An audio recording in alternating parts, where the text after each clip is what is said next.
JJ Solomon. This Corey Bradshaw, Mr. RTBA, Mr. These boys can't touch me on my worst day.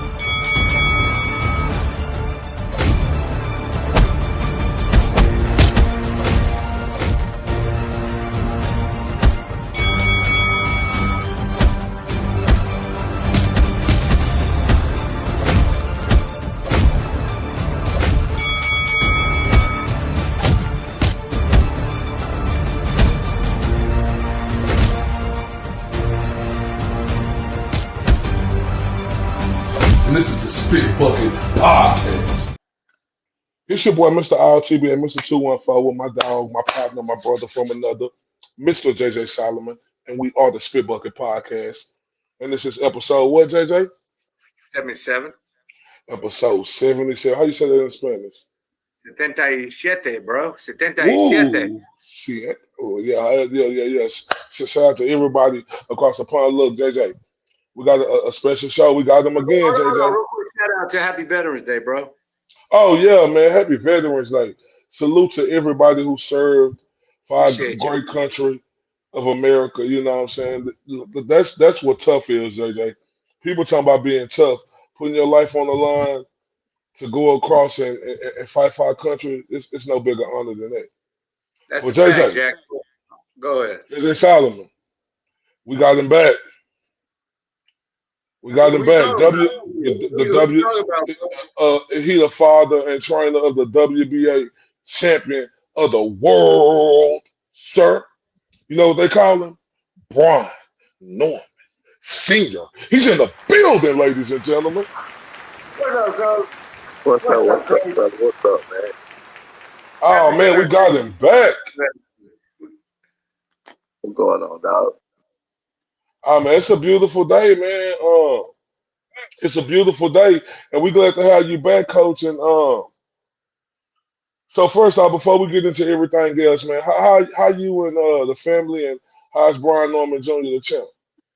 Champ doing good. Everybody doing good, man. Can't complain. Just, get through the holiday season, how we get through it, man. You know what I'm saying? That's what's up, man. How's the I know he had that operation in July. How's that hand healing up? He good. He ready to go now. He ready. He just needs a few more weeks. So it just, like I said, it's time to thing. So for when God's time, then when time. So it's just a time to thing. It's just a couple of weeks off. Is he back in the gym already, Coach? He's sparring. He back. He never got out the gym. He never got out the gym. He had to stop sparring and hitting the bag and hitting the pads and shit like that. But he started that back in the middle of October. So he good. He back sparring. He back. He got two good hands, two good healthy hands. He's straight. He ready. All right. Well, listen. We just coming off a weekend. I hate to jump right into it. We said all our friendly things the first time we had you around, and we appreciate you coming back. So if we're gonna do things the Brian Norman Sr. way and get straight to the bullshit. We coming off a fight with Boots Ennis and Karen, God damn, what y'all calling him earlier? Chugga. Karen Chugga, right? And you said, there's a whole lot of people that were really hoping to see, and I'm pretty tired of this, Coach, but we just want to hit it home. We want to talk about it. A lot of people wanted to see Brian Norman Jr. across the ring from Boots Ennis. Let's talk about why we haven't seen that fight yet, and then we're gonna break down the Karen fight here in a bit. Well, we know why we haven't seen that. Negotiations fell through, but either way it go, the time was off anyway because we would have had the same issue. So, I guess it's better that it happened the way it did than the other way because then they would have been looking for a replacement opponent. Everybody been told we were scared and everything. So, That's true. That's the first thing they'd have been saying. That's the first right. thing That's the first thing they would have been saying. So, either way it go, like I said, man, God got his own time and it happened that way. It happened like it was supposed to happen. So, we cool. All right, so real quick, taking it back to the Karen fight, I seen a video. You had some things to say about it. The Boots fight, Boots won the fight. A lot of people left not feeling like Boots was everything he's been hyped up. What are your direct thoughts about that fight? Again, if you heard me today, I've always said, when I was looking at him as a fan, he was fan friendly, very fan friendly. But then I started looking at him as an opponent. And I noticed that what it was smoke and mirrors, and he wasn't fighting shit. He wouldn't fight nobody that stood a chance in hell of doing anything. So I mean, of course, of course he gonna look wonderful like that. And my thoughts initially before when we was in negotiation was, he hadn't been tested. Is he the real deal? I didn't know how he was going to fare when this happened, that happened. Well, he got pressed this time against a guy he's already been in the ring with 12 rounds. So, I mean, like, you're supposed to get better as you go. He actually regressed as he went this time. And, he was. I said that looked way different in the first fight. Absolutely. Because Karen wasn't afraid of him. And that's what I be trying to tell people. If you stand there and look at him, he gonna put fists all in your face. You know what I'm saying? But if you fight him back, what is he gonna do? Now the question I had about that, and I don't sorry, Craig, I know we've been taking turns and shit, but I don't want to go too far off track off of this. But when usually you see a rematch, you usually see the better fighter, the more skillful fighter come back and look better in the second fight. Absolutely. Off the line is Mayweather, Maidana, Mayweather, Castillo, however you want to look at them. The fine-tuned, better athlete, better fighter usually looks better in the second fight. Right. What did it say that Boots Karen 2 was a much closer fight? It was a bigger war. Is that a problem with Bozy? Is that a problem with the game plan? And what are your thoughts about that, man? I don't think it was a problem with Bozy, especially not. I think it was just again, I think it's a problem with, Boots has never been tested. Everything is always spoon fed to him. He's had everything spoon fed to him. This man, he's never had anybody in there that actually wanted to fight him back. Karen stepped to him at the first bell, like you saw it when he stepped to him. Boots' initial step was a step back. Like that shit was crazy. I'm like, what? Yeah, dog. So, I mean, you train 12. You train all this time for 12. You knew the guy was gonna run, and this time you supposed to be trained to go get him, right? So now this time he's coming to you. You don't train to go backwards. That wouldn't have worked. That wouldn't have worked in a fight if he was still moving around. You know what I'm saying? Karen stepped in. That's the part that puzzled me a little bit about that. Is that if you train to pursue somebody who's running, so you're gonna be doing a lot of cutting off the ring, but you are gonna be ready to engage to go forward, and that was the biggest. Absolutely. That's what you can't use the fact that he had a different game plan to justify that performance because no, sir, you cannot. No. So, and this ain't bashing Boots. I had Boots winning that fight. I don't know how I felt about that one scorecard, but No. This is letting the truth come to the power, and the power come to the truth. Like these dudes is world-class fighters. We're not here to hold these guys' hand. These guys need to be held accountable. And I thought it was a horrible performance for the hype that was surrounding this guy. Like Boots, for everybody to say what they say he was, they was talking about this guy could be Terrence Crawford. Now I want everybody who said that to shut up. Don't ever say that again. I haven't heard anybody say that since then. Nobody. You heard that? Yeah, so, no, I ain't heard it since then. Is any of his fans saying that? Like I heard a lot of hate towards me, of course. But I ain't really heard none of his fans say he can still beat Terrence Crawford. None of them. No, yeah, Coach. Man. Now, what you see in that fight, right? And the hype on this guy of like I'm gonna say Boots is a good fighter, but like I said, when I told everybody else, just like you, Coach, we ain't seen this guy in there and really be tested by a guy for us to really have that believability to say, okay, he is who he say he is. Right. And that performance he just had against Karen and the way Karen was punching on him. Right. And this ain't just the first fight, his last two fights, his defense has been terrible. Right. Now, my question is, we know, like I say, we know Brian Norman Jr. is a strong, athletic mother, shut your mouth, and we know he punched extremely hard. I kept it real with you, Coach. I told you, even before this boost in this fight, I said I got Brian Norman Jr. knocking him out, right? Say that. You did say that. You got it. You get it. Yeah. You said it before I said it. Because remember, we talked about it. I said I didn't even say that. You said Yeah. right. Yeah. So and this I didn't even say that. and this is my thing right here, coach. Immediately after that fight, right? Yeah. He say, "Oh, 150. I think I need to go up to 154." Then he say, "Oh, I couldn't get up because I was fighting a bottom tier fighter, who was punching on you all night." Then he said, "Oh, well, maybe if these guys want to unify with me, we could do it now." And then he said, "But look, this is what's wrong. This is what I was bothered with." He said that he couldn't get up for this fighter, but you was the main attraction for these people in Philadelphia. And you said that, and all these people done spent their hard earned money. That's not a good look, coach. Right. I agree, man.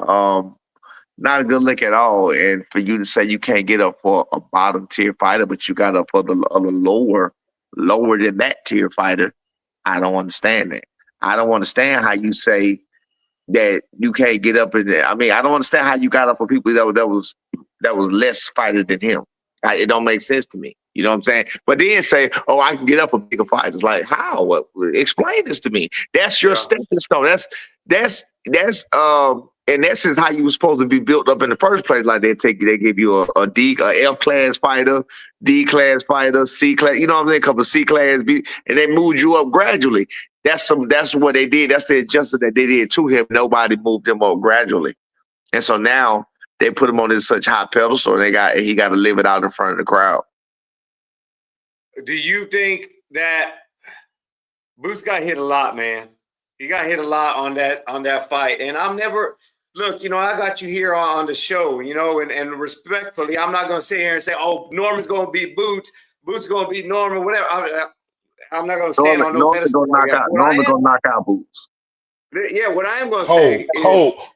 It's going to be like. Let me finish. Listen, a lot has changed. Like I became a big fan. I was already a fan of Norman before the Santillan fight. I became a big fan of Norman after the Santillan fight. Since then, people know who you guys are. They know who y'all are. But my question to you is, Coach, why do you think we're getting this type of, it's normal to have an A side, B side, but for people to think that like y'all haven't earned a shot with Boots, as if Boots has done something. And I'm not disrespecting Boots here, but what has Boots done to say what has Brian Norman done? I don't understand that. Where do you think that's coming from, Coach? People not knowing what the hell they're talking about, and just people putting them. They already put him all the way up there with Terrence Crawford, which Terrence Crawford whooped his ass. So I mean, they put him so high. Like, how could you say what he could do? He hasn't fought a better fighter than we fought. The fighter that we fought was better than him. We fought an Olympian. He did not. We fought a number one contender. He did not. Even was Cougar John. This was his kind of defense. That was his first number one. He was number one contender, right? Yep. Yeah. So that was his first number one defender that he had fought. And you saw his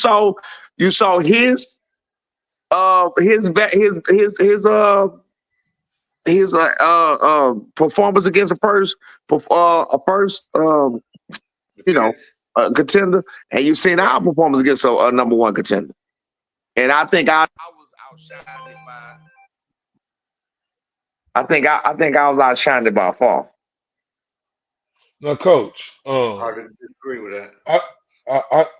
I never heard so much crying coming from the Philadelphia area and for the people across the world who are Boots fans. I ain't never heard so much crying and these excuses that they are making for this guy. It's unbelievable. I thought this was the sport of boxing. I thought if you go in there and you put on a great performance, you put on a great performance. If you put on an okay performance, just say, okay, it wasn't my night. But people are making all these horrendous excuses about Boots and his coach. What's your thoughts? Man, I mean, listen. I mean, again, they holding on. They holding on for dear life. They holding on for dear life, but I think they're holding on to a sinking boot. Yeah. I don't get it, dog. Like, I don't get it. And again, and look, I don't like sharing, our side combos, but I told Craig on Saturday, he told me the same thing. Like, I haven't been blown away by Boots Ennis yet. I don't see what all the hype is about, and that's not a knock. He's passed the eyeball test and stuff, but to good fighter, good fighter.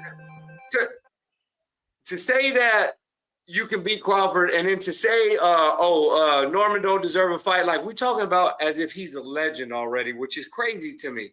But now my question is this: all right, everything's already happened. Blah blah blah blah blah blah blah. It sounds like Boots might be going to 154. Like, are y'all planning on pursuing it hard? Like, if he moves, he moves, or are we ever going to see that? Are we going to see it in the near future? What are your thoughts? We doing all the trash talk. We need that fight. We got a fight set up with Derek Cravens already. It was already in the works, already in the making. We got to go ahead and take care of that. You know, get his man his title shot. You know, unless something else happens and maybe, I don't know. But we definitely got to try to do that. We got to try to give him a title shot. And that's just as a fighter myself, and I know how it is to get up for a fight, then the fight is canceled. You know what I mean? That's the worst thing for a fighter. So I wouldn't even do that to our opponent, Derek Cravens, because we had him up for it at November the 8th. We canceled on him. Now we got to do it again. I wouldn't want to do him that way again, but, you know, maybe if something happened on his end and he got to pull out, maybe then we could talk. You know what I'm saying? But as of right now, I can't really see how we can get around that. But before that fight, during that fight, after that fight, of course, we're not looking past Cravens now. We're not looking past Cravens at all. We don't look past no opponent. This man is, I think, it's 27-1. The only one loss he got was a split decision with 19 knockouts. So he ain't a hoe. He ain't no girl. He ain't by far soft. A Latino fighter. You know, Latinos are known to be tough. He's a tough fighter. Rough and rugged fighter. So he ain't no slouch. You know what I'm saying? So we're not looking to just, walk over him or nothing like that. But, I think, God willing, we will prevail with the skills that he just let us show up healthy and let us be on our best. I think we'll take care of that easily. Well, I'm glad you got that out the way, Coach. But about the Boots Ennis, but Coach, let's just be honest. He never gonna fight y'all, Coach. Look, he gonna look in my Forrest Gump voice. I was running. That's what he gonna do. He's never gonna fight you, Coach. I know everybody want to have hope. No, Coach, he not gonna. Coach, listen, Coach. If he do fight you, right, Boots is gonna have to lose a fight. Then he's gonna be dumbed down. Then he's gonna be like, okay, give me my opportunity now. Like, and that's what I'm like. But let's just get that out the way. He's not gonna fight you. I like the fact that y'all got this fight coming up with the mandatory, looking to dominate the 147-pound division. Now let me ask you, Coach, because Brian Norman is a big dude. And I'm not trying to rush him because he's young and he got a lot of things to do. Right. So what's the movement? Is we trying to collect all the belts, or we just trying to get a few of them? Then we'll go to 154. We trying to collect all the belts. We're trying to collect all the belts. I don't know what it's going to take with the other champions or whatever else. We built a little rapport during this melee with Boots. So we did get a manager's number of Stanionis, and we were offered a fight with Stanionis. Well, we weren't offered. We were questioned about a fight with Stanionis right after he won in May. They called us like in June and questioned before the Teofimo situation came. They was like, would y'all be interested in fighting Stanionis? We was like, hell yeah. And we never heard nothing else about it. You know what I'm saying? So we did get a direct contact with Stanionis' manager. So of course, I'm just letting you know what we got. So this ain't nobody talking about nothing or whatever. So hopefully we can get something shaking. We going for Boots. We want Boots now. We don't want him I don't want him to move up. And then when he move up, have to come back down. Then the shoot. Oh, he had the weight drain. The man is not that big. Him and my son is virtually identical, to be honest with you.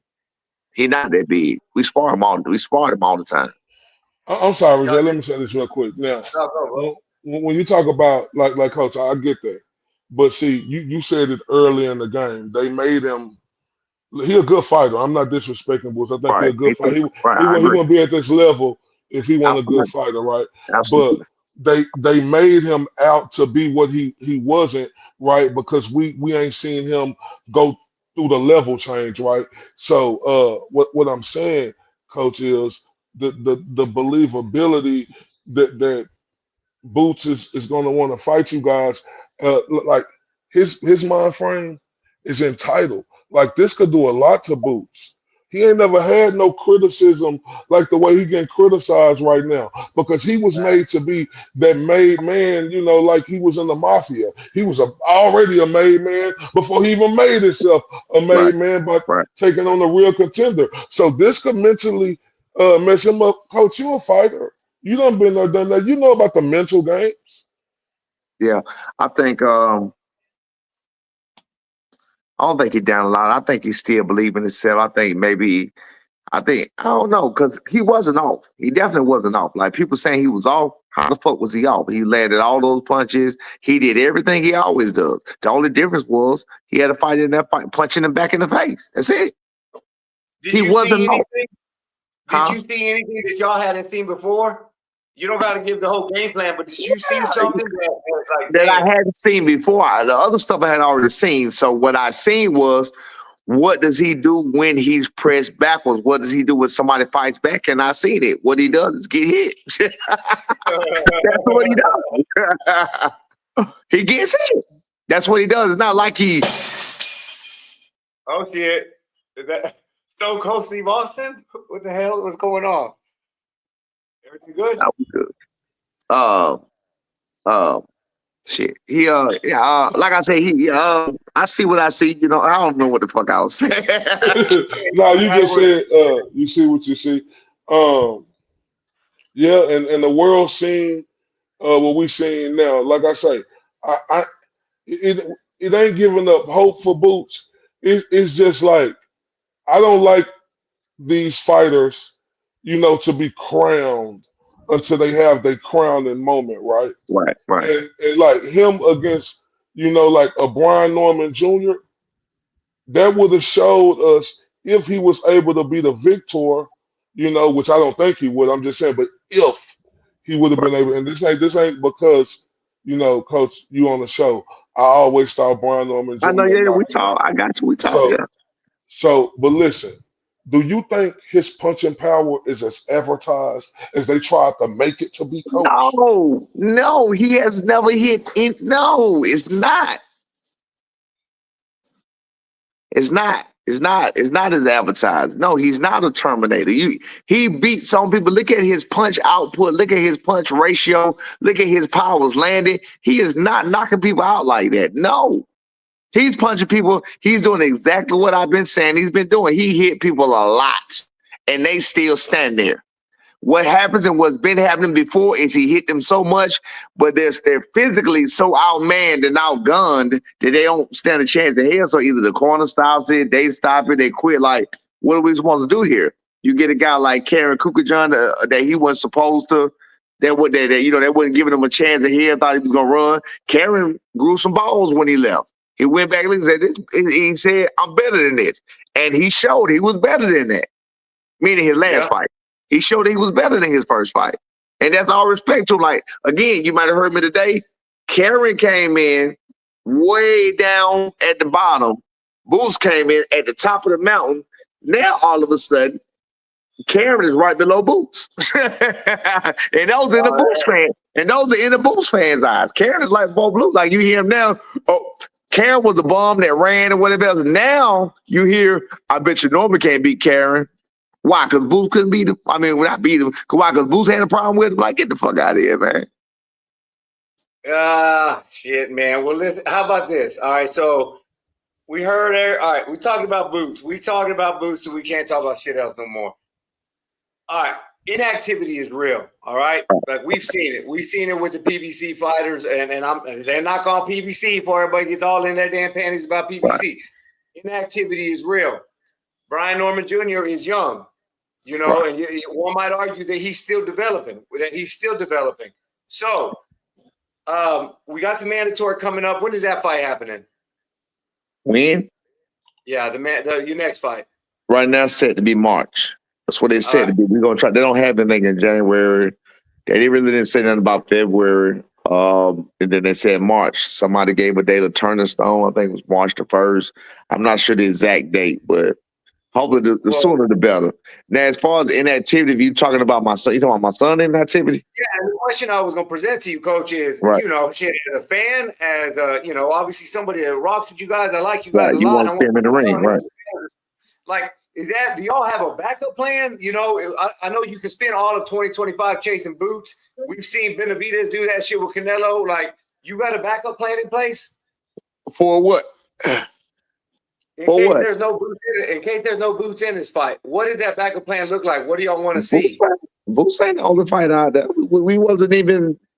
Boots wasn't even on our radar until Undisputed. That was even according to Bosey and according to myself. We weren't supposed to meet each other until Undisputed either way it goes. So we were supposed to unify with Barrios and Stanionis or whoever may hold the belts at the time. So Boots wasn't even on our radar until a few months ago when they called us out.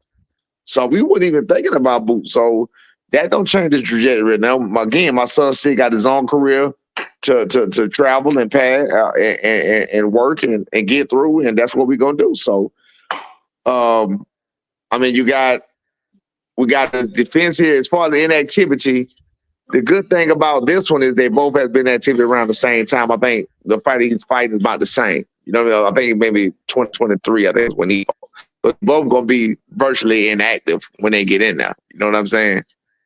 Oh, and I ain't even talking about your next fight. I'm just mean like down the road. No, we gonna fight. You know, we gonna fight. We gonna fight. We got to fight at least 3 times a year. We gonna fight. We Absolutely, got to. Man. We want to see it. We want to see it. We got. Now we gonna go. We gonna fight. We gonna try to make it where his performance, I think, is gonna tell my son's performance. I think is what's gonna tell the tale. Because you know, again, we were thrusted and catapulted into this position. They gave us our last fight with intention of us losing. We fucked around and kicked the door in and excuse my friend, but they fucked around and let a real nigga in. So anyway, they fucked around and let a real nigga in. So we here now. You gotta take this build up off of us because we ain't giving it up. You know what I'm saying? Okay. So, yeah. Coach. Yeah. Oh, go ahead, John. No. I was gonna hit a couple of comments. You got Keggy saying give Norman another 12 months, picking Norman over Boots for sure. Quick question from a fan: does Norman got 2 fights left with Top Rank? How's that Top Rank relationship going? You know, obviously, I mean, you guys happy? I don't want to put you in a position where you know what I'm saying. Well, I can speak. I'm not signed with Top Rank. My son is signed Top Rank, so I can say what I want to say. And to be honest with you, I'm gonna say this first. I never really asked him late. My son is a kid, and he changes his mind with the win. That's a true story. So you'll never know where he's gonna be at today. So I really haven't even talked to him about how he feel about Top Rank. The way I feel is they don't show him no respect at all. I don't see the respect. Again, that's why they set him up to lose. I think they were trying to throw Teofimo in there for him to lose. We would have loved to take that fight. Teofimo disappeared. Wouldn't take the fight. I take it as he's definitely afraid. And then all of a sudden he's suing Top Rank. I don't know what the hell they got going on with that. So I'm not feeling the respect or the love, but what we're going to do is we're going to take our respect, just like Bud took his respect from me. I didn't respect Bud as the champion that he is now, but Bud, when it showed me that he was what he was when he did what he did to Spence, and he took my respect. You know what I'm saying? So I'm cool with that. I ain't gonna. As long as we get our respect when we take it, I ain't gonna hold it against him. Now, Coach, I love the sport of boxing so much, right? I like the honesty of it, right? You know, you see a lot of father trainers coaching their sons, and we see them in the corner, and when the going get tough, we see we see trainers get befuddled like we did last Saturday night with Bosey. This ain't no shot at Bosey. Like I said, I'm just telling you the truth. I'm with you. I don't. Yeah, no. Instead of him giving him proper instructions, he was just saying, "Go get him." He wasn't telling them how to work his way. Now, Coach, this is a question for you, Coach. Now, are you able to be honest with your son? Absolutely. And tell him the things that need to Absolutely. be done in that corner, Absolutely. unlike we seen from Bosey? I think what that was, I ain't trying to take credit for it, but you might have heard me say I text Bosey, told him his son hit like a girl. I put out the narrative that his son don't have. I did. I put out the narrative. I texted him that about 4 days, about 3 days before, 2 days before the fight. I put out the narrative that Boots don't have real power, that the power is manufactured power. Like he be beating on these fucking dead beats and hit people behind the head, and that's how he taking them out. So no matter what, whether you believe me or not, you cannot unhear what I'm saying to you. You can't unhear it, whether you believe me or not. So now, since you can't unhear it, if you see something that proves what I said may possibly be true, that's gonna start. I plant the seed in your brain. That seed is gonna start to grow a little bit without you even knowing it. So I think what Bozer was doing at the time was, you got a guy out here yelling, he ain't got real power, he ain't got this, he ain't got that. So I think Bozer was really worried about the knockout. And I don't think Bozer would have been worried about the knockout like that if I hadn't said it. It's just my opinion. Like, why would you? You know what I mean? So you hold on, Coach. So you think you played into that? I do. What he's saying, yeah, I do.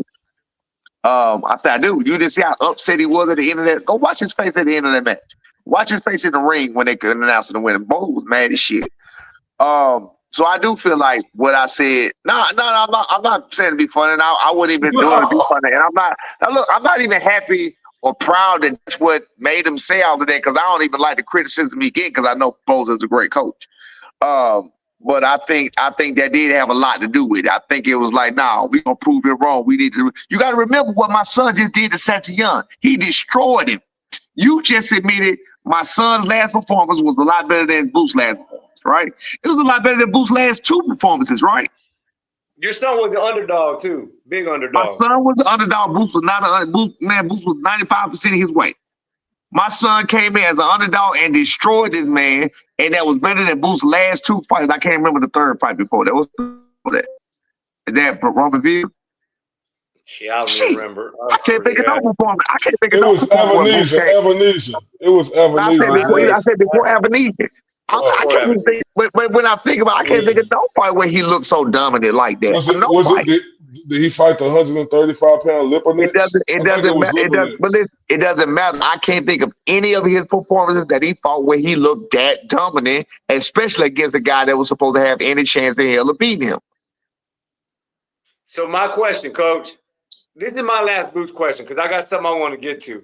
Yeah. Right, you can have another Boots, but I heard you earlier with Coach Malachi say Boots is food. Now I know there's boxing banter. I know there's, I'm just talking shit to stir things up, but you feel in your heart Boots is food. Boots is cooked food. You heard it here first. Boots is cooked food. All we gotta do is go eat it. That's cooked food. We ain't gotta go prepare that shit. That's cooked food. We gotta go get it. I'm so sick. What I love about Brian Norman Jr. Ability inside that square circle, but every fighter could be better. But what I like about him is that left hook. Now I just imagine to myself if he was hitting Boots with that left hook as many times as Karen did on Saturday night. Like, Coach, I was befuddled to see Boots get hit with a left hook over. Hold up, Coach. And over. Hold up, Coach. And over again. Beast mode. Over and over. And over. Beast mode, man. Hey, real talk, man. He was getting cracked, and everybody, like I said, people who want to be honest with themselves know he would have stood up on the B normal hook like that. Ain't nowhere in the hell. I'm gonna hit these comments real quick. QT, to me, the difference between Boots and Norman, Boots doesn't appear to have the kill switch. WCS, ILTBA, what's up, man? Salute. Brian Norman Jr. made me a believer after his last performance. Appreciate it. How could you not? You were in enemy territory. Adam Hurley, first timer. Adam Hurley says I would probably lean toward Norman over Boots. Hey, man, I think a lot of people are opening their eyes that we might have been being duped over the weekend. You know what I mean? That Boots, yes, phenomenal fighter, great talent. But this whole idea that he's the next guy, I think everybody tap the brakes a little bit. You kind of got to earn that before they crown you. Right. But, Coach, I want to shift gears a little bit, man. Immediately after the Keyshawn Davis fight, we saw you go to Facebook saying now shut the fuck up about 3 pounds. Coach, I was just putting this out on. I was putting it out on Twitter just to share some news. This son of a bitch caught fire, bro. Shit. How many views we get on that, Jay? No, like this morning it was like 75,000, and it only been up there. Listen, oh shit. Why y'all do me like that? I didn't have no clue that went out there like that. No, not against Devin, not against Bill and Devin. No, I fuck with them, man. I fuck with them heavy. No. It was out there, and I was like, "Oh shit, I got to talk to Coach about no, this." No, damn, I had no damn clue. 75,000 people, bro. Sorry, Coach. It was Saturday night. I posted it because you posted it. I thought you Listen were to me. Listen to me. You may be the reason somebody jumped in my inbox. I posted that on Facebook. Somebody jumped in my inbox on IG and said, "You wussy," or P with the P word. You wussy. I hope your son get cheated and knocked down and some shit about 3 pounds. I was like, what? Hey, listen to me. Y'all have no idea the hate text that I get for everything, bro. People genuinely do not like me. That's how you know you made it, Coach. Like that. And the one thing I like about Brian Norman Jr., right? Which I hope he don't change, Coach. I hope he or you don't change, because we see it. No, I'm saying because when the big millions of dollars coming in that I see coming, and y'all start wearing them silk robes, and y'all saying, "Hello, ma'am, do you have any gray poupon?" I hope it don't change that. What I'm saying, what I like about Brian Norman that set him apart from other people in the welterweight division of me right now is his hard work and dedication to the sport, not wanting to be like these other guys. You see how these other guys want to implement their style after Floyd Mayweather. Brian Norman Jr., along with you, he implemented himself to be a fighter of all fighters. That's why you see these guys like Boots and all these other guys get exposed, because they really don't have no chin and they really don't have their lunch pail. That's why if you look at the weight divisions, we got more fighters from across the pond who are champions in America. Would you ever thought of that, Coach? That's crazy. That is crazy. That is crazy. You're right. They need to get back to the blue collar game with this shit in this game. Fuck all that Instagram and what's up, TikToks and damn all of that shit. Y'all gotta get back. Y'all gotta get back to work, man. You know what I'm saying? Again, I told you, you hear me say it all the time. That was God planning that got us there. It was God planning to make us look like shit against Quentin Round, even though we beat an Olympian. It was God's plan for my son to get dropped in March. You know what I'm saying? Because that's what made us look. That made us look like food. You feel what I'm saying? So we had to let them know. Oh no, sir. Hey, look, I told you, surprise, motherfucker. No, the bounce back was great, man. And like you said, y'all are picking up a lot of steam, man, because the proof is in the pudding.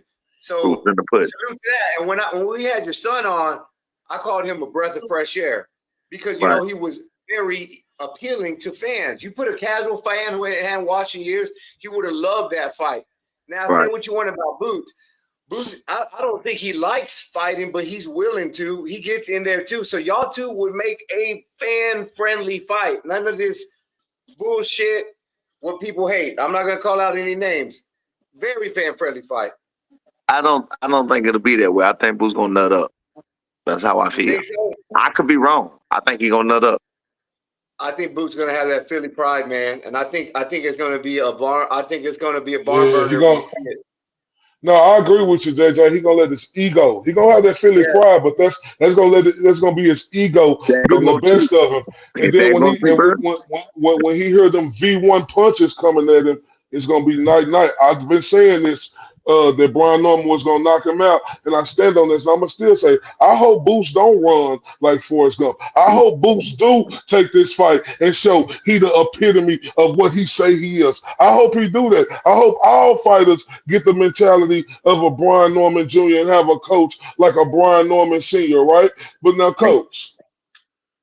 Enough of that. I want to get your thoughts on some upcoming fights before, we get or fights that happen, when we get off this. We got a big one coming up in December, right? and Tyson Fury and Alexander Usyk in a rematch, right? Very close, competitive fight. You know, some people had Fury win, some people had Usyk winning, but Usyk was the victor, and he became a two-time undisputed champion. Who do you got going into this fight, and how do you think they're going to win this fight with the person you pick? I got Usyk. I had Usyk the first time. I think Tyson done. I don't think. I think there's a lot of reasons Tyson done it. I think maybe he tired of it. Maybe he can't get up for it. We could say something about him because Tyson have been on that damn level before. You know what I'm saying? I don't know if he can get up for it the same like he used to when he was hungry. I think that as far as skillfully wise, I think Usyk is just a better pedigree of a fighter. Um, with Tyson, it's all when you fight, there's always something for another fighter. So when you fight, styles make fights, right? I always tell my son, or any fighter, you have to accentuate your pluses and your gifts and your advantages, and you got to also exploit their weaknesses. You know what I mean? I think with Tyson, first of all, what's noticeably is his size. His size is the biggest advantage. His size, right? You would imagine his reach is his biggest advantage. You would think that at that size he would hit harder. I don't think that's evident that he hits harder than Usyk right now. Whatever. Usyk smaller, faster hands, more agile. I think in this contest right here, that speed, agility, and the speed, agility, and combination punch is gonna beat Tyson Fury easy. That's what I think. I'm gonna respond to that, because we haven't talked about it. I'm picking Fury for the rematch, and it's crazy. But the only reason I am is because I don't feel that in that first fight, Usyk figured something out. I feel Usyk was losing that fight. Fury got comfortable. He let up off the gas, changed the game plan, whatever he did, and Usyk found a vulnerability. But I don't think he figured out something that magically appeared to him from the first 7 rounds. I thought Fury was dominating the fight, and I think this time Fury's going to keep the foot on the gas, and I don't think he'll let up. How old is Fury? Yeah, 38, 39. They're both old, aren't they? No, he's 36, 37, isn't he? They're about the same age, one a little older. We'll see. Yeah. But then, Okay. I'm having trouble. He done made $100 million in this game, though. Like I agree with JJ. I'm picking Fury. I'm picking him too as well. But I'll be back after Usyk win. Another thing I want to tell you, Coach. Me and JJ, it's a Spit Bucket podcast. We was in Las Vegas 2 weeks ago. We were down there for the Kid Austin fight, and this is a fight I want to talk about. We got a chance to interview Sebastian Fundora, the 154-pound WBC champ. I know your son some months ago had a chance to come to Dallas and visit with Earl Spence. Sebastian Fundora told us that this fight will happen in early next year, like January. That's what Sebastian Fundora told us. And I asked Sebastian, do you feel like you have to go in here and show Spence he has no chance? He says yes. And he say, but don't knock Spence. He just lost 1 fight. He's still a big fish. But I'm going to go in here and show him why we are champion and why we are champion for a reason. Who you got in that fight, Coach? He may be right because Spence, my son went to see Spence a couple of months ago, and Spence did bring up something about possibly bringing them to camp in December. So he may be absolutely right. I don't know about that, but I think he's still trying to make a firm decision of whether he's gonna do it or not. That's a hard one, man. I'm a Spence fan, so I'm gonna pick Spence either way it go. I don't care who I think. I'm gonna pick Spence. I respect that, Coach. I respect it. And I want to take it back a little bit to this weekend's events. I want to talk about a whole division. Hell, 2 divisions, 135 to 140, right? You got the names. You got the Teofimos. You got Tank Davis, Devin Haney, all the names that continue not to fight each other. Shakur Stevenson, right? All these names that, again, almost like Boots, we've given these guys crowns before they really, really have proved it. What? We also saw Keyshawn Davis look great. We saw Abdullah Mason see some adversity. We saw Kid Austin 2 weeks ago come back for some adversity. What are your thoughts about the 135 to 140 divisions without talking about the same damn names. And do you think any of these youngsters can come out and dethrone any of these four kings or whatever the hell you want to talk? Do you think we're at a point where the Haneys and all these guys can get beat by some of these prospects? So the four kings, I know Ron was one of the kings, but is he still there for it or what? I hate that we even calling them four kings, but whatever. Yeah, it was Ryan, the four kings was Ryan, Devin. It was Ryan, Devin, T.O., and Ryan, Devin, T.O., and Tank. And Tank, yeah, obviously. Well, what you thought on the whole damn climate of that division, man? The 135 to 140. It's stacked. That's a good ass division. I mean, you definitely can't say ain't no fights there. I mean, even with especially Tank, I'm not a Tank fan. You know what I'm saying? Of course. But you definitely can't say like with stuff like he ain't got about to fight Butler, Lamont Roach. I mean, there's a lot of people there. If you can make the argument that you can fight a 130 pounder, you can make an argument that you can fight an up and coming 135 pounder. You know what I'm saying? So you really can't duck that. You really can't duck that smoke from them guys. Well, Tank can't, but I'm sure he will with PBC. I think it's a stacked division, and I think it's a lot of fights for them guys to be making, and they need to be making them. Why are we dancing around the ball, fight after fight after fight after fight? Why are the names not fighting each other at all? Why has Teofimo not fought Devin? Why has Teofimo not fought Ryan? Why has Teofimo not fought Tank? I mean, why?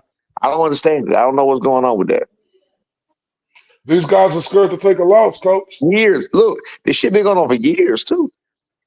Years, coach. Years. Yeah.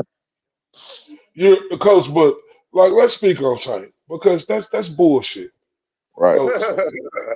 Javante Tank Davis versus Lamont Rose. This ain't no disrespect to Lamont Rose, but dude, we don't want to see you in this, and I say that respectfully. You're not the fight we want to see. And this is what's crazy right here with Tank. He was supposed to fight in Houston. You see, they shut that down. Now they saying it's in Las Vegas early next year. Coach, nobody is going to buy this pay-per-view. What intrigue is this to us?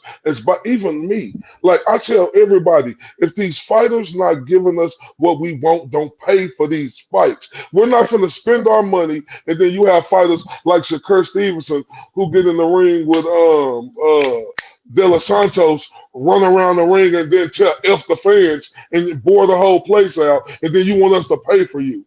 So I'm sick of this with fighters like Tank and them. First of all, let me say about De Los Santos, that's a good fighter. He is. He's a good fighter. Shakur ran around the ring and didn't, engage or whatever else. But De Los Santos, he ain't to be slept on at all. I don't know why his name ain't a little bigger than it is. I mean, I don't know who he signed to, but he need to get busy. He's a good fighter. How you think? How do you feel about the BFF world in boxing when Keyshawn and Shakur are never going to fight because they're homies and shit like that? Do you think that's an injustice to boxing fans? Do you yourself in that? No, from a boxing fan, from a boxing standpoint, from a boxing fan standpoint, I understand how you're saying it's an injustice, but there's so many other 135s out there to take out before they ever get. That's like the Klitschko brothers. Y'all been around for a long time. The Klitschko brothers never fought each other. But they real brothers, coach. They bloodline. No, okay. Okay, now since we went there, let's go there, coach. Right? Because I'm sick of this bromance shit. Look, I was scrolling up my articles just the other day, and I seen, after Keyshawn put on a hell of a performance, he say, knock, knock, knock, Javante. Then you heard Terrence Crawford say, no, big bro got to go first. That shocked me. I'm like, Terrence Crawford, this is your stablemate. This is a dude who actually trains. No, he's not. Shakur, he spar, but Shakur don't get trained by Bomac and them. He's not trained by them. This is his stablemate. So he telling Keyshawn to play second fiddle to Shakur. What's your thoughts on that? Well, did Keyshawn respond to that? I didn't even know about that. Did he respond to that? No, I ain't heard Keyshawn say nothing, but Terrence Crawford say, no, let Big Bro go first. And I'm like, damn, Keyshawn put money. He shouldn't have put that out there. He putting money in Bo McNeil pocket. He putting money into that gym where all the kids could come He now. do. And He for does. some reason, Terrence Crawford, he got this hell of a bromance with Shakur Stevenson, and he ain't bringing nothing to the table with y'all over here. I ain't He like that, coach. Yeah, he shouldn't have put it out there. I didn't know about that. I mean, I'm not even into that. But again, you got so many 135s. None of them are mixing it up. You got that division is so stacked. They're talking about 154, 135. 135 is the most stacked division. Between 135 and Mostly, 140, you mostly. got you can go name after name after name But they after won't name. fight, coach. They won't fight. Yeah, they won't fight each other. None of them. You got Andy Cruz, you got De Los Santos, you got Shakur, you got Keyshawn Davis, you got Floyd Schofield now, you got Lomachenko, you got Baranchek, you got so many people. It's a lot of them there. And they don't fight each other. I don't know, man. I don't know. Who's the cream of the class? Who's Brian Norman's pick? Out of all the names who's your pick for? Who do you think is the king of that class? Who, just based on eyeball tests, we never get these damn fights. Tough ass question. It's a tough ass question. Yeah, that's a tough question. Yeah, I can't. No. I just became a Keyshawn fan. I wasn't really a Keyshawn fan. Not that I wasn't a Keyshawn. Not that I disliked him. I didn't dislike him, but I just became a Keyshawn fan Friday. After this fight, I fought with Keyshawn. I like him. Yeah, he went to that next level in my Yeah, opinion. he did. Like I said, I wasn't not a Keyshawn fan. I just never looked at him, never thought about him. Just, it was nothing. It was just boxing. But now I'm a fan of Keyshawn, so I just became a Keyshawn fan. I like Shakur. I don't know, bro. I can't say. I don't know. Well, I'm gonna be honest with you. I think right now, I think Javante the cream of the crop right now. That's just to be honest. I think he the cream of the crop right now. Well, I think he'll I be favored. don't like Tank, so I'm not gonna say No, that. And I think I know you don't like him, coach, yeah, but but in reality, I also think he a bitch. I think why you not fighting these guys? He's the one that need to be fighting more than anybody. He the oldest so one. you think he'll what, coach? He a bitch. Why you not fighting these guys? Why have you been on Twitter or Instagram or whatever else for all of these years? Tank has not fought one person he had beef with. Not one. He ain't fought one person that he was Twitter beefing with. He ain't fought one person, but you can find a Hector Garcia. You can go find a Mario Barrios that nobody thought about at the time. You can find a Romero. Even Pitbull Cruz at the time. He made Pitbull Cruz a name. Pitbull Cruz is not really that good of a fighter. Agreed. He's not really that good of a fighter. Right. Oh, he fight nothing but little bitty guys. Right. You got, like you just said, Roland Romero. Roland Romero had like, what, 15 fucking fights? He was nobody. Yeah, man. No, he passed the eyeball test. But again, we haven't seen it. None of these guys are proven. This ain't a shot at Tank. This ain't a shot at Shakur. This ain't a shot at none of them. They're not proven. We just Roland improved. Shit, Roland got knocked out by Tank. Roland got beat by Barroso. Roland, I'm including Roland in this list. Make that shit very clear. I'm just saying, though, I'm just giving you an example of why would Tank fight him. Why would he do that? You know what I'm saying? He was under Mayweather Promotions. Right. So you're going to fight a Rolly. You're going to fight a Rolly, but you ain't going to fight the rest of these guys talking this shit. Y'all supposed to be the so-called four kings. Like, I don't understand it, man. I think him and Devin should have happened a long time ago. I think stylistic-wise, Devin would have beat him. Oh, I don't think I can't say that now. Did you see how Devin ran? Did you see how Devin ran from not ran? Did you see how Devin boxed and moved on Regis? Yeah. What makes you think Tank? What makes you think Tank would have been in the difference? Regis ain't no Tank. Regis ain't no Tank. Okay. He would have to come. He would have to come to him. I hope Devin wouldn't be dumb enough to get inside and fight Tank. He's going to touch him at least once, and Devin Haney has proven. Right. And come speaking of Devin Haney. So you thinking one shot? You thinking one shot is he done? Not just I ain't gonna say one, but Tank got that one punch knockout power that could get you out of there. Absolutely. Now, Coach, I don't think Devin would be there. I don't think Devin would be there long enough to get it. I just don't. But Tank has always, whether we like the people who he fought or not, he has always been able to catch up to his fighter and knock him out. I think Yep. he like 31-0 with 29 knockouts or 30-0 with 28. But speaking of Devin Haney, because we're gonna get off a tank because we know you don't like him. Speaking of Devin Haney, right? Speaking of Devin Haney, how do you think Devin Haney and Bill Haney are handling this situation? Because on the outside looking in, coach, it look real bad I right now, can't coach. believe your ass put that shit out there. Got 75,000 views. Coach, hey, this was gonna be my last sentence. Is gonna say, hey, I'm gonna give you an opportunity to clarify, bro. My bad, dog. I even told Corey, I bet Coach was drinking a beer and he didn't think nobody sniffed this shit. I'm sorry, Coach. I'm sorry. I thought it would make good Hey, news. coach, we watching, coach. You think we ain't watching? We watching. I hope Bill Haney didn't see that shit because I ain't got no beef with them. I ain't got nothing but love for them. Let's address that. But you and know, it's answer hard for Devin. It's hard for Devin to make 140 now. That's a potential opponent moving up to I was 147. told that Bill asked what we possibly fighting, but I just talked to Mickey Bake just right before this, and I don't know if that's true or not. So yeah, I mean, of course we would love to fight Devin Haney, man. We'd love to fight any name. We'll fight Blair Flair, man. We'd love to fight any name that's so called. We will fight anybody. Anybody at 147 or come from 140 or whatever you want to. If you want to come down from 154, we're willing to listen. We're willing to, and we're not here saying my son is the best in the world. I No, I'm like not it. doing that. We're willing to take the chance on being the best. Improve it. Right. We're willing to And take the chance on we will be that to take the chance and take the opportunities to be the best in the room. If we get beat, we're gonna be rematch clause somewhere. You know what I'm saying? But we're willing to take that opportunity. That's it. We're willing to take coach, the chance.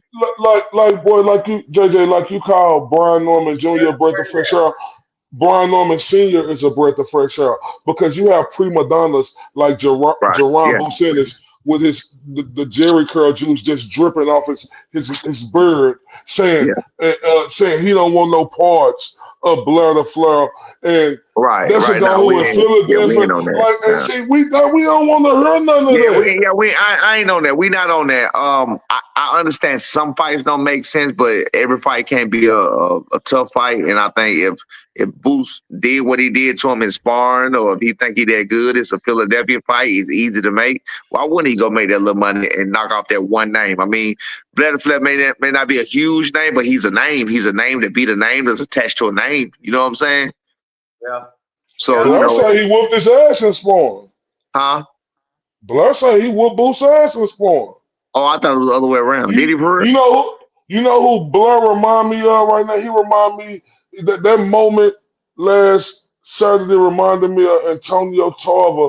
Even though Antonio Tarver coming up calling Roy Jones out at the press conference, right? Like, right. I don't get it. I would love to see Brian Norman Jr. in there with Blood the Fleur Cobbs. As a matter of fact, I'm gonna try to get Blood the Fleur Cobbs on the show, and I'm gonna tell him. We talked on the live before, and we talked about it. We agreed, said it sounded like a good fight. We already had what we got set up anyway, so we talked about that or whatever, and that's cool. We ain't got no problem with that. How you think that fight go? You think he got the chin to stand there with Brian Norman Jr.? I think that he has a better style to survive because he moves. You know what I'm saying? He ain't stationary, so that's why I say Boost. That's why I'm telling you, Boost going to sleep because he gonna be there to be hit. Blair, he's more of a mover. Boost moves sporadically. He moves in spurts of like 3 seconds. He don't even go nowhere like that. But Blair's style is like a mover sometimes, but then he sits there to get hit too. So I think it'd be knockout. I would bet on the knockout, but he may have the ability to survive. You know what else he has the ability to do? Get under Brian Norman Jr.'s skin. Right. So, right. And we see what happened when Quentin Rounder got under his damn skin. He had the flush that made him get right. So I don't really want him to get under his skin. red flag on that because that's what right. Blair man. But man, Coach, we appreciate you, man. We're right at an hour. We appreciate you jumping on. Corey, I don't know if you had anything else you want to close out with besides the giant thank you. Too, man. I appreciate y'all No, too. I just want to salute Coach. Keep doing a great job, Coach, and we watching. Everybody watching. Hey man, we like the pressure that's on us right now, man. We've been the bad guys. We've been on the other side. We cool with all the heat, man. Y'all bring it on. Keep it coming. Whether you watching to see us win or watching to see us lose, man. As long as, like you said, as long as you watching, we good, man. But I appreciate y'all support. And I looked at a few of the chats, man. And hold on, we got y'all pretty cool over here, man. I get roasted everywhere else. Yeah, Look, I glanced at the chat. I a little while ago. I was like, what the hell? Do you believe? Hold up, Coach. Do you believe in miracles? Right. Well, look, where am I? Hey, so now I'm gonna get off the Spin Bucket podcast and I'm gonna go back to the world way. It's gonna be like, welcome to hell. Man, listen, if we don't talk to you until after the holidays, y'all have a Merry Christmas, Happy Thanksgiving, all that good stuff, Coach. We appreciate you. Reach out. Y'all got Brian's number, right? Yes, sir. Reach out to him. Tell him who you are. I know he fought with y'all. Tell him who you are. See if you can get him on. Trying to get his dad to do more interviews. He don't want to do interviews because he don't have actual date, an actual fight right now. He just hate doing interviews for no reason. He don't like it. But Coach, now listen. That would be the one criticism. Now I know we're finna get off of her. Now you could do but you know what? It could work. But we need to see Brian Norman Jr. do more interviews and get his. Because when Brian Norman Jr. Text talks, that motherfucker and check. Hey, look. Apparently, when Daddy said it don't make sense, text him and say that shit. Say, bro, you need to do more interviews, motherfucker. Just use it. The fact that listen, Blair the Flair, he puts his name out there. If you look at just Blair the Flair in the ring, you probably wouldn't see his name out there so much. But you see what that does. Right. So Brian, he's got the skills. And Brian got the strap. He got the strap. Right. But hey, so until then, I tell be like, people they always say, "What we always see? Why we never see his son talk?" My son don't like to talk. God damn it, he don't want to be on here with this bullshit. He don't do all that. It's a good thing too, though, because you self promote for your son, right? Absolutely. And eventually he'll get there. The same thing with Bill Haney and David Haney. You'll never see David Haney on no damn interview. You always see Bill on a damn interview. You know what I'm saying? These boys don't like to talk for whatever the hell reason, but we're going to do our part as fathers to these boys, and we're going to keep pushing them. People don't know that you really an ex-fighter, though. You really could punch, though. Like, you ain't like these daddies who ain't been in the ring. You really could punch. Like these daddies, my dog Mosquito Spray told me about you, Brian Norman. Them hands are like magicians. Listen. My son is a extension of me. We ain't living through him. He's an extension of me, man. So, yeah, I don't walk the path that he had. I fell off the road. I made my bumps and bruises, so I'm just using that to help him and push him forward, and teach him the right way and keep him on track to do what he do. I already took all the cuts and all the stabs in the back, like I'm still doing now. I take all the bullshit. I take all the heat from these chats. I take all the heat from these DMs and shit. Like nobody. I asked my son. They don't DM my son. They DM me. They DM me. They at me. So that's good. I'll take that shit for them. You know what I'm saying? I'm the one doing the talking. Leave my boy alone. Let him live his life, man. You know what I'm saying? And once again, my apologies on the Facebook post. Putting it's all good. It's all good. That's all you got. Listen. If you got 75,000 that helps your channel, they help your views. That's cool. Keep it up there, man. Do your thing. And we're gonna hit Brian Norman Jr. up in a couple of days. Hit him up. Look, I ain't sensitive like that. I mean, it is what it is. All right, man. Well, you have a good night, and y'all appreciate you, Coach. All right, man. I'm gonna holler at y'all, man. Okay. What up, Greg? Man, Jay, what a hell of a show, man. Episode. Boy, the clips that we gonna get out of this. Oh my God. Oh yeah, you can always count. You can always count on Coach Brian Norman. You talking about saying you talking about saying a lot of stuff, but that guy's an excellent interview, and like he said, JJ, that's why I like him. Right? That's why I like Kid Austin Daddy. That's why I like them, because they want to put their fighters in a fire, bro. They want their fighters to go win, lose, or draw because that's what boxing is about. And if you see me attaching myself to a fighter because that's what type of fighter I love, a dude who wants to fight, JJ, and that's I love. Yeah, I agree, dog. Like when we said breath of fresh air, it wasn't just he wasn't inside the ring. They're ready for it. They're ready for it. And I know people are going to say, yeah, he ducked the 1.7 million and yada, yada, yada. Look, that hand needed to be operated anyways. Things going to line up. He's still 23 years old. But what you can't deny is his skill. You there, Jay? I think we lost you, man. Well, shout out to everybody on here, man. I'm still on here till my boy JJ come I'm back. sure y'all subscribe. Can you hear me, Corey? Yeah, I can hear you, but No. there you go. You still jittery a little bit, but go on, finish off the show, Jay. Yeah, we're wrapping up. We'll get to it next time. We appreciate y'all tuning in. Y'all please like, share, subscribe. Y'all check out the rest of us on all the rest of our social media platforms. And hold up, Corey. Hold up before we get out of here, because yeah, we're good. My bad. My thing was tripping. But you have yourself a good night, Corey. Salute. This is JJ Solomon. This Corey Bradshaw, Mr. RTBA. Mr. These boys can't touch me on my worst day.